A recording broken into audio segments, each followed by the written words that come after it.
संयुक्त परिवार के एक पति पत्नी में काफी बड़ा झगड़ा हुआ। यह झगड़ा छोटे मोटे झगड़ों से ज्यादा गंभीर था, जो हर पति पत्नी में सामान्य होता है। क्योंकि इस झगड़े में एक दूसरे की आलोचना करते करते बात इतनी बिगड़ गई थी कि पति पत्नी एक दूसरे से अब तलाक मांगने तक बातें करने लगे थे।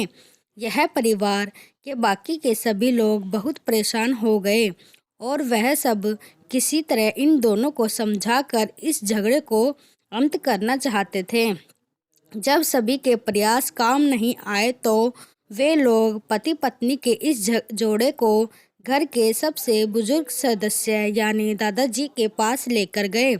जब दोनों पति पत्नी दादाजी के कमरे में प्रवेश किए तो दादाजी ने उन दोनों को बैठने के लिए कहा और फिर पूछा कि बताओ तुम्हारी क्या समस्या है।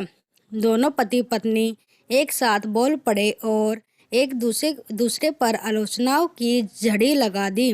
जितनी कमियां पत्नी अपने पति में गिना रही थी, उससे ज़्यादा कमियां पति भी अपनी पत्नी में गिना रहा था और कई मिनटों तक यह सिलसिला चलता रहा। दादाजी ने भी उन दोनों को नहीं रोका और इनको अपना अपना गुस्सा एक दूसरे पर उतारने दिया।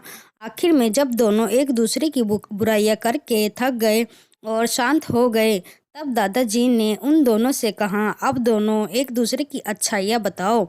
जब अच्छाई बताने का समय आया तब दोनों ही पति और पत्नी एकदम से चुप हो गए। शायद गुस्से में उन्हें कुछ याद नहीं आ रहा था, फिर गुस्से की वजह से ही वह एक दूसरे की अच्छाई बताना नहीं चाहते थे। दादाजी ने यह बात भी महसूस कर ली। थोड़ी देर तक जब कोई भी नहीं बोला, तब दादाजी ने कहा, अच्छा ठीक है, यह लो पेपर और पेन और एक दूसरे की अच्छाइयाँ इसमें लिखो। पति पत्नी दोनों ने ही पेपर और पेन लिया और एक दूसरे से काफ़ी दूर जाकर बैठ गए। थोड़ी देर तक ना पति ने कुछ लिखा ना पत्नी ने। फिर पति ने पेपर में कुछ लिखना शुरू किया। उसे देखकर पत्नी ने भी अपने पेपर में लिखना शुरू कर दिया। ऐसा लग रहा था जैसे दोनों एक दूसरे से कंपटीशन कर रहे हो।